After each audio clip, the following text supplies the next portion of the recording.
Le 6 avril 2023, le FC Annecy affronte en demi-finale de Coupe de France le Toulouse FC après notamment avoir éliminé l'Olympique de Marseille. Et alors qu'Annecy est mené 2-1 dans le temps additionnel, Moïse Saïdion inscrira un but sublime dans les arrêts de jeu, faisant exulter tout le parc des sports et donnant alors l'espoir à tout un peuple d'aller en finale de Coupe de France face au FC Nantes.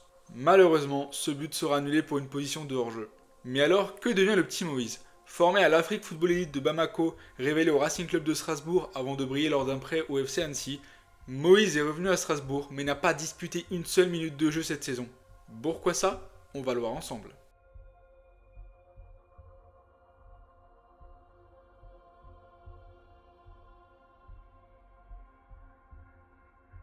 Moïse Saïdion est né le 20 décembre 2001 dans la petite ville d'Angré de Cocody, située à 2 heures d'Abidjan en Côte d'Ivoire. Et issu d'une famille d'éducateurs, son père étant prof de SVT et sa mère institutrice en primaire, le football n'était pas prédestiné à occuper une place centrale dans sa vie. Mais cependant, dès son plus jeune âge, Moïse n'a que faire des études et va commencer à jouer au foot avec des jeunes de son quartier. Vers l'âge de 10-11 ans, et encouragé par ses aînés du quartier qui perçoivent en lui un petit talent quand même, il va s'inscrire au Majestic de Yopougon, un club réputé qui se situe entre sa ville natale et Abidjan. Et cette première expérience en club va lui permettre de développer ses compétences et de se faire remarquer par des plus grands clubs. À l'été 2012, c'est l'Ivoire Academy, l'un des centres de formation les plus prestigieux de la capitale ivoirienne, qui va l'inviter à participer à une séance de détection. Et après une période de développement là-bas, Moïse va poursuivre son développement en rejoignant l'Afrique Football Elite, une académie qui est basée à Bamako, au Mali. Le problème, c'est qu'au début, ses parents ne veulent pas, sauf que Moïse il va mentir pour y aller. Et c'est à ce moment-là que des recruteurs internationaux vont aller faire des petites détections pour chercher le futur talent de demain. Et c'est en janvier 2021 que tout bascule, puisque le petit Moïse et ses performances exceptionnelles vont être remarquées par le Racing Club de Strasbourg, qui va le signer dans la foulée. À ce moment-là, il va alors débarquer en Alsace avec un autre joueur qui lui est malien, le milieu de terrain Mohamed Soumaoro, mais les deux joueurs, dans un premier temps en tout cas, sont recrutés pour renforcer l'équipe réserve du Racing Club de Strasbourg.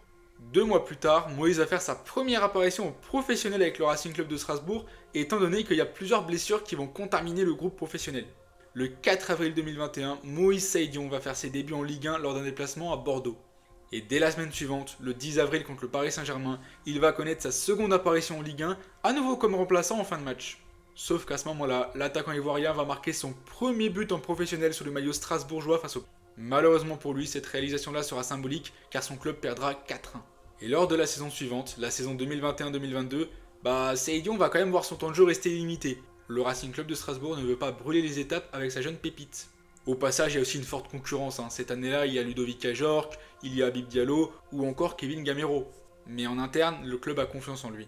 Et après une saison où il n'aura pas trop joué, le jeune Moïse est prêté au FC Annecy pour la saison 2022-2023. Le prêt, c'est un prêt sec, d'un an, sans option d'achat parce que Strasbourg croit en lui et veut le récupérer l'année d'après. Et ce prêt-là, ça tombe bien pour Saïdion qui va pouvoir enfin être titulaire dans une équipe, et ça tombe bien aussi pour Annecy, qui vient de monter en Ligue 2 et qui cherchait des joueurs de niveau Ligue 2 ou un peu plus, un peu moins, pour pouvoir évoluer en Ligue 2 et ne pas redescendre juste derrière. Et alors que de base le statut de Saïdion c'était un jeune joueur qui était en quête de temps de jeu, il va très rapidement devenir titulaire indiscutable au sein de la formation savoyarde. Petit à petit, il enchaîne but sur but en Ligue 2, et au fil de la saison, son rôle va évoluer. Il aura davantage de responsabilités, l'équipe va de plus en plus compter sur lui pour aller mettre des buts, essayer de faire des passes D, créer du danger. Et Laurent Guyot ne s'en cache pas, quand il fait sa formation, il le dit, Moïse Saïdion est le premier joueur sur qui il compte devant, et il va construire son système autour de ce joueur. Et à la mi-saison, à la 19e journée de Ligue 2, le club savoyard aura déjà 5 points d'avance sur la relégation, sachant que le but du club c'était de ne pas être relégué derrière sa promotion. Et Saïdion à ce moment-là va en profiter pour se confier au Dauphiné libéré. Le travail paye. L'équipe a confiance en moi, elle m'apporte beaucoup de soutien au quotidien, mes coéquipiers me montrent que je suis capable de marquer à chaque match, c'est ce qui me fait beaucoup de bien. Je m'éclate à Annecy. Pour un jeune joueur comme moi, c'était important de jouer et faire une saison dans une équipe qui donne sa chance aux jeunes joueurs de se montrer. On va espérer que ça continue comme ça, on se bat les uns pour les autres, on est un bon collectif, un groupe solide, comme une famille. Et il va expliquer aussi que le facteur clé de sa réussite, c'est sa relation de confiance avec son coach. Ah, ce coach, franchement, il joue un rôle majeur. Je suis très reconnaissant de tout ce qu'il a fait pour moi. Si je suis bien en ce moment et que j'ai pu me montrer lors de cette première partie de saison, c'est grâce à lui. Mentalement et moralement, il m'a beaucoup aidé. Et le poids pris par Saïdion dans cette équipe d'Annecy, ça va dépasser le cadre du club. En effet, plusieurs clubs vont s'intéresser à Saïdion et vont commencer à prendre des renseignements à Strasbourg. Par exemple, selon l'équipe, à un moment où il comptait 13 buts en Ligue 2, l'Olympique de Marseille suivait vraiment son profil pour la saison suivante. Mais là où Saïdion va s'éclater, c'est en Coupe de France. En effet, cette saison-là, en parallèle de la lutte pour le maintien en Ligue 2, le FC Annecy va réaliser un parcours historique en Coupe de France. Pour la première fois de son histoire, le club savoyard va se hisser en demi-finale de la Coupe de France. Moïse Saïdion, cette saison-là, va terminer co-meilleur buteur de la compétition. Je rappelle qu'il joue avec Annecy. Il va terminer co-meilleur buteur de la compétition avec 5 buts. Dès les premiers tours, il va se distinguer en étant décisif face à plusieurs adversaires, surtout les premiers tours préliminaires de la Coupe de France. Et le moment fort de cette aventure, ça va survenir en quart de finale de la Coupe de France, lorsque le FC Annecy va affronter l'Olympique de Marseille au Vélodrome. Alors que les Hauts-Savoyards sont menés au Vélodrome par un but de Jonathan Klaus, les Savoyards vont revenir dans le match grâce à un but de Saïdion, avant de finalement éliminer l'Olympique de Marseille au score 2-2, mais avec 7 tirs au but à 6. Et en demi-finale, Annecy va affronter le TFC pour une place en finale. Et dans un match disputé, Annecy est mené 2-1 à la 90e minute. Et au début des arrêts de jeu, à la 91e minute, Saïdion croit délivrer les siens avec une superbe demi-volée qui termine au fond des filets, qui va faire exploser le parc des sports. Mais le problème, c'est qu'après vérification, le but va être annulé pour un hors-jeu préalable. Et c'est ainsi qu'Annecy, finalement, va s'incliner en demi-finale de Coupe de France et va voir son rêve de finale s'éteindre. Mais son parcours en Coupe de France, ça reste quand même un super exploit, on parle quand même d'un promu de Ligue 2. Et donc au bilan des courses, fin de saison 2022-2023, Saïdion va sortir d'un prêt extrêmement réussi au FC Annecy. Il aura marqué 20 buts en 36 matchs de Ligue 2 et 5 buts en Coupe de France. Et forcément, fort de ses performances, il va revenir au Racing Club de Strasbourg à l'été 2023 avec un statut de très grand espoir offensif.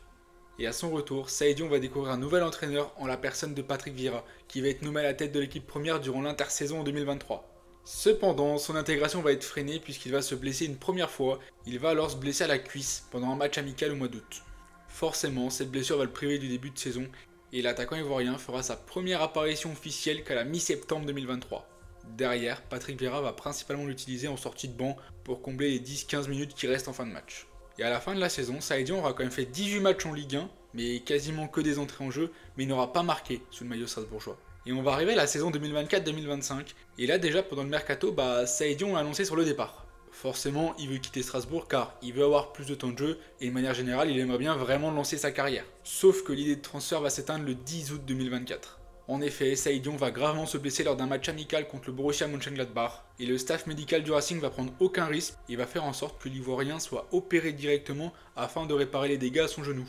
Et on arrive 3 mois plus tard, en décembre 2024, alors que Saïdion reprend petit à petit le foot pro et allait bientôt revenir en Ligue 1, Saïdion va être victime d'une rupture au tendon d'Achille. Et ça, c'est fin de saison. Ça veut dire que Moïse Saïdion, sur la saison 2024-2025, aura disputé aucun match professionnel. Et forcément, ça, quand tu as 23 ans, ça entrave un petit peu ta progression. Moïse devait très certainement s'attendre à s'imposer du côté du Racing Club de Strasbourg, ou alors éventuellement ailleurs, mais il s'attendait pas à se blesser sur un an entier. Techniquement, même un mec qui se fait les croisés ne sera pas absent aussi longtemps. En plus, on se doute bien que l'effectif de Strasbourg va pas mal bouger cet été, avec la multipropriété, il y a peut-être des mecs qui vont monter à Chelsea, etc.